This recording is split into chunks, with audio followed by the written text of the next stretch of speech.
Nongeye kubifuriza gukomeza kugira ibihe byiza nshuti bakunzi bacu ba Noran TV mukomeje kudukurikira muri mu bice bitandukanye impande zitandukanye z'igihugu cy'u Rwanda. Ubwo ndavuga bari imbere mu gihugu cy'u Rwanda namwe kandi muri hanze y'igihugu cy'u Rwanda, mu bihugu byo mu karere k'ibiyaga bigari, mu gihugu cya Uganda, Repubulika ya Demokarasi ya Kongo, Burundi n'igihugu cya Tanzania.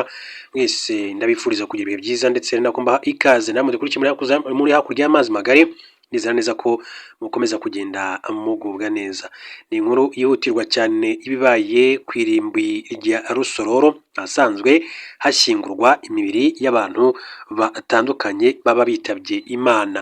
Mbere gato y'uko ngaruka kuri iyi nkuru cyangwa ndayitunganya neza yose uko yakabaye, reka mbanze mbahe inshamake y'andi makuru y'ingenzi agezweho muri aka kanya. Perezida wayoboye Leta Zunze Ubumwe za Amerika yitwa Barack Obama yemera ko aliens zibaho. Barack Obama wabaye perezida wa Leta Zunze Ubumwe za Amerika yavuze ko yemera ko ibivejuru bizwi nka aliens bibaho.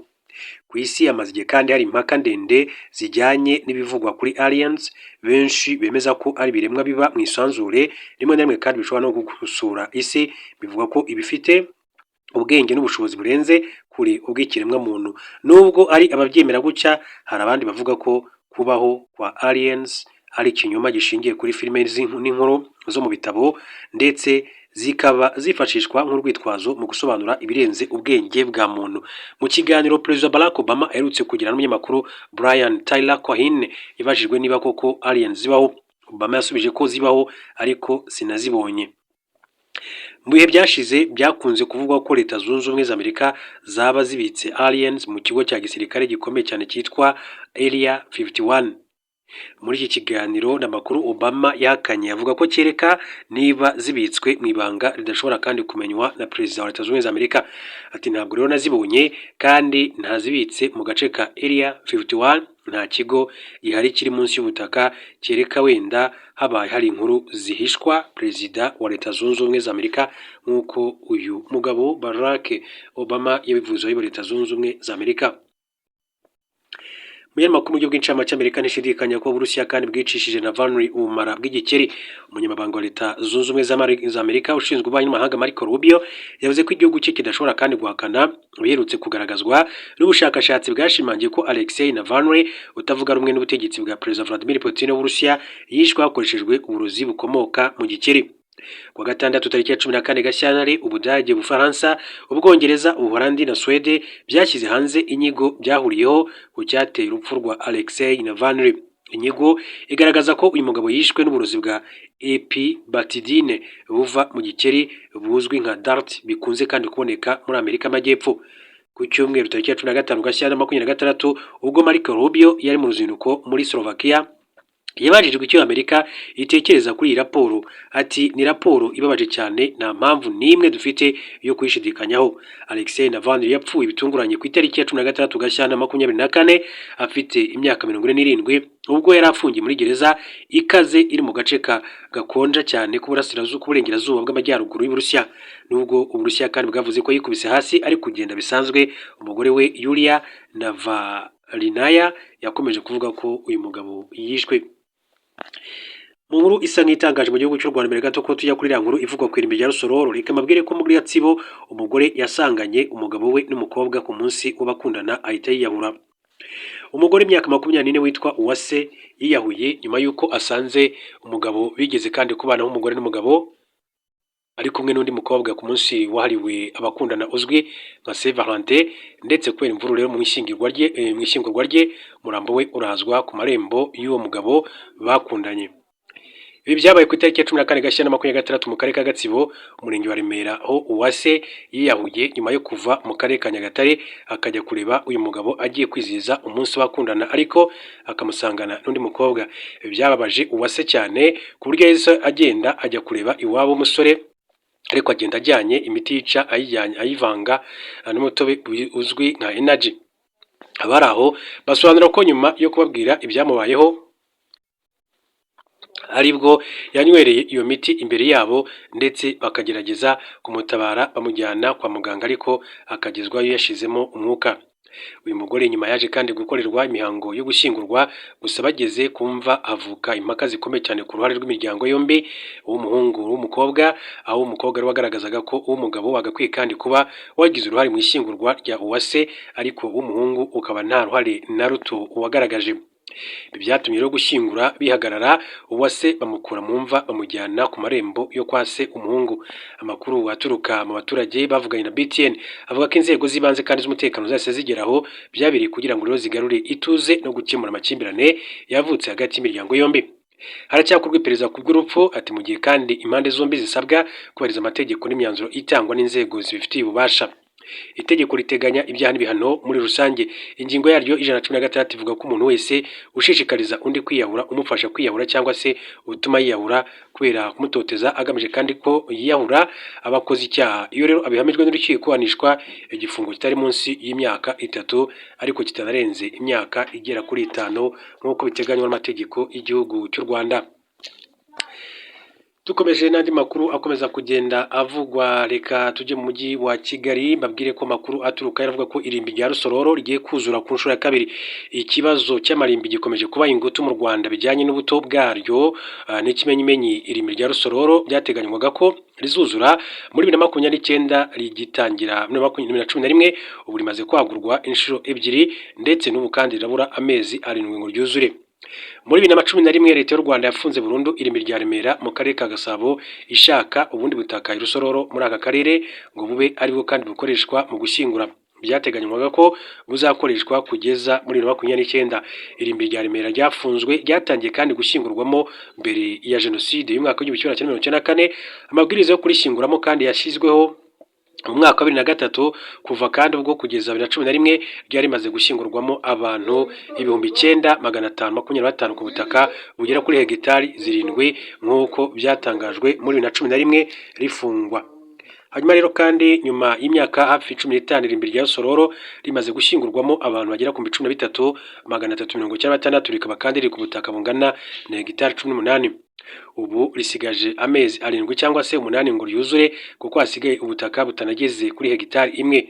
Ingingo ya 5 y'itegeko rigena imitunganyirize y'imikoreshereze y'amarimbi ivuga ko umurambo ushyingurwa mu mva yihariye kandi buri mva igomba kandi kugira uburebure butarengeje metero 2 n'igice, ubugari butarengeje santimetero 80 n'ubujyakuzimu butari munsi ya metero 2. Ishimangira ko ababishatse kandi bafite uburenganzira bwo gushyingura imirambo yabo irenze umwe mu mva imwe ku buryo bagerekanira amasanduku, gusa isanduku hejuru igomba kuba iri nibura muri metero 2 z'ubujyakuzimu. Iri tegeko kandi risaba ko hagati y'imva n'indi hagomba kandi kuba hari nibura santimetero 50 mu mpande zombi. Ushingiye kuri iri tegeko ubona ko ubutaka kandi busigaye mu irimbi rya Rusororo bwashyingurwaho abantu mbarwa bukaba kandi burarangiye. Mu kiganiro cyihariye n'ikimakuru y'Akadomo.com yagiranye n'umuyobozi wa sosiyete Cornstech Limited icunga irimbi rya Rusororo, Anselme Nkusi, yavuze ko iryo rimbi kandi rya Rusororo ryuzuye ridafungwa ahubwo ihimurwa abaturage barituriye rikagurwa. Ati ubutaka turi gukoreramo buri munsi ya hegitari 1 ho gato, tukaba kandi duteganya kuhakorera mu gihe gihwanye n'amezi 7 cyangwa 8. Ubundi iyo hari ahakenewe umujyi wa Kigali wimura abaturage ukaduha aho gukorera. Imyaka irenga 10 irashize gutwika murambo w'abapfuye byemewe mu mategeko y'u Rwanda. Impamvu n'abantu kandi bapfa buri munsi bakenera aho gushyingurwa ariko ubutaka bashyingurwaho ubwo ntibutiyongera. Ni ibintu byumvikana.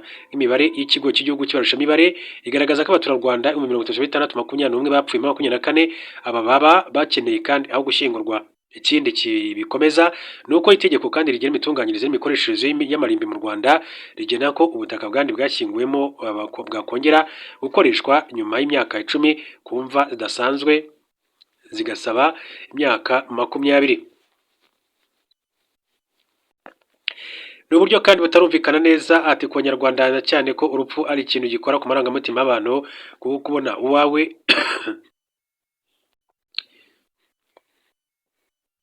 yenyegezwa mu itanura ry'umuriro,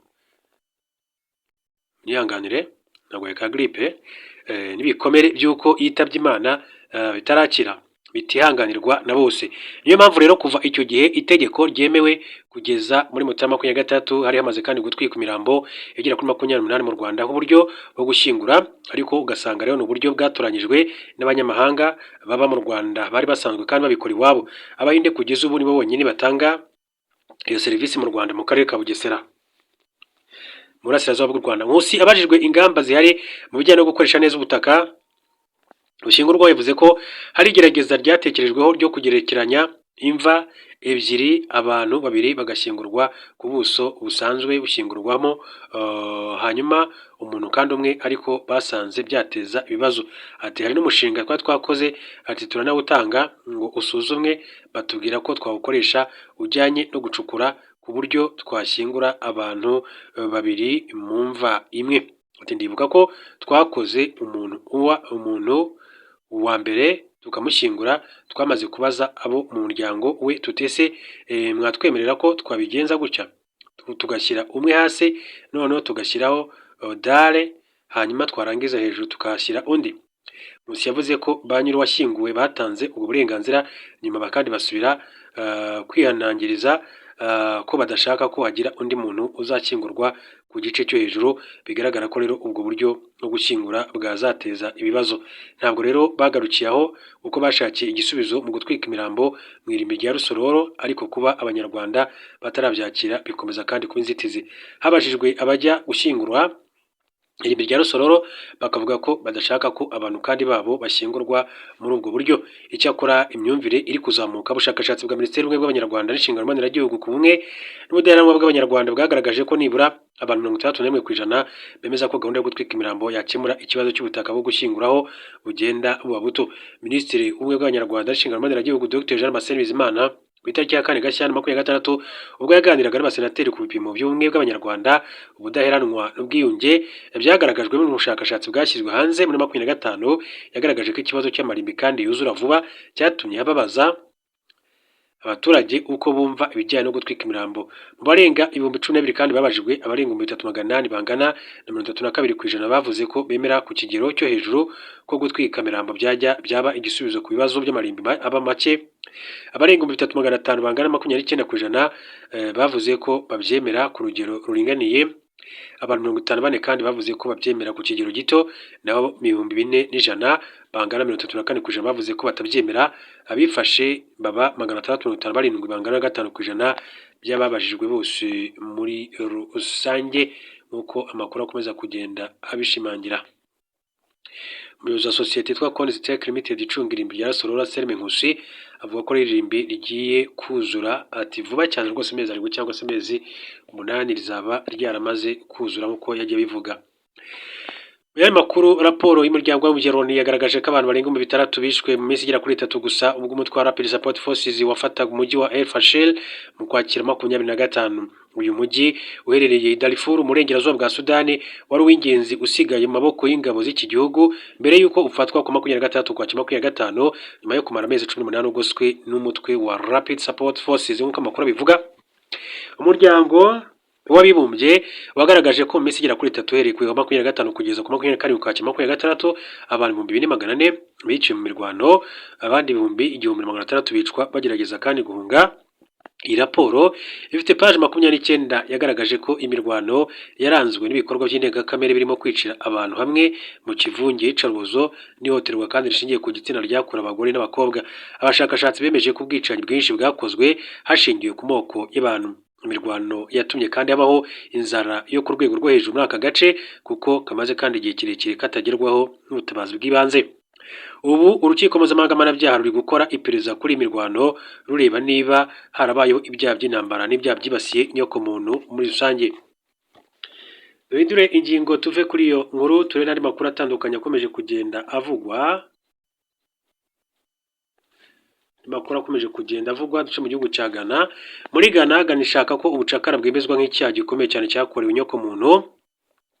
Perezida wa Ghana John Dramani Mahama yamenyesheje ibihugu bigize umuryango wa Afurika yunze ubumwe ko muri 2026 igihugu cye kizabasaba inteko rusange y'umuryango w'abibumbye kwemeza ko ubucakara abanyafurika bajyanywemo bugirwa icyaha gikomeye cyakorewe inyokomuntu mu mateka y'isi. Uyu mukuru w'igihugu yagaragaje iki cyifuzo kwa 15 Gashyantare 2026 ubwo hapfundikirwaga inama 39 y'abakuru b'ibihugu na za guverinoma ya African Union yaberaga ku cyicaro cy'uyu muryango i Addis Ababa muri Ethiopia. Yagize ati umwanzuro wa Loni ni intambwe ya mbere, twizeye ko kubera ibiganiro twagize ndetse no kudushyigikira kwa African Union amaherezo ukuri kuzemezwa. Ubucuruzi ati bw'abacakara bwambukiranyaga Atlantique ati bwarakarengane gakomeye n'icyaha gikomeye cyakora inyokomuntu. Perezida Mahama yavuze ko ubucuruzi kandi bw'abacakara ari icyaha cyahaye isi ishusho ifite ubu kandi ko ingaruka zabwo zikomeje kandi kwigaragaza mu busumbane hagati y'ibihugu mu nzego mpuzamahanga, ivangura rishingiye ku ruhu n'ubusumbane mu rwego rw'ubukungu. Ati kwemeza uyu mwanzuro ntibizasiba amateka ahubwo bizayemeza ubucuruzi bw'abacakara bw'abanyafurika n'uburyo kandi bw'ubucakara bushingiye ku ivangura n'ibyaha byahaye isi y'ubu ishusho ifite ingaruka zabwo zikomeje kandi kwigaragaza mu busumbane mu nzego, ivangura rishingiye ku ruhu n'ubusumbane mu bukungu. Perezida wa Ghana Mahama yasobanuye ko gusaba kandi Loni kwemeza ko ubucakara ari icyaha gikomeye birenze gusaba ko ibyangiritse bisanwa kuko amateka aba agomba kandi kugaragazwa uko ari. Akarere ka Cape Coast Fort muri Ghana ni kamwe mu duce tw'ingenzi muri Afurika y'Uburengerazuba, niyo hagati twakusanyirizwagamo abanyafurika benshi bakajyanwa mu mirimo y'ubucakara ifitiye inyungu abanyaburayi. Mu mwaka w'1979 ishami rya Loni kandi rishinzwe guteza imbere uburezi, siyansi n'umuco UNESCO ryagashyize umurage w'isi kubera ayo mateka ababaje cyane uko byakomeje kugenda bigarukwaho muri rusange. Hanyuma rero mu yandi makuru akomeje kugenda avugwa, andi makuru aba akomeza kugenda avugwa nk'uko mbona babwiye aba ari byinshi cyane biba bikomeza kugenda bivugwa muri rusange, ariko reka duce ku kinyamakuru BBC Gahuzamiryango. Ikinyamakuru BBC rero hari inkuru ivuga ko Cuba ntiyigeze kandi igera habi nkaha uko ibihano kandi bibabaje bya Trump bijegeje abatuye iki kirwa gikomeye cyane nk'uko amakuru bivuga. Abaturage ba Cuba bari mu kaga batigeze kandi babamo kuva myaka hafi 100 ishize, aho kubura ibitoro kuva mu kwezi kwa mbere byatumye kandi iki gihugu kigenda kibura amashanyarazi, imodoka zitwara ibiribwa n'abagenzi nyinshi zirahagarara, leta yafunze amashuri yisumbuye na za kaminuza, ibitaro birakora mu bushobozi buke, ubuzima kandi buragana mu guhagarara. Buri wese aribaza ngo Cuba ishobora kwihangana kugeza ibindi byumweru bingahe? Ni gute byageze aha rero?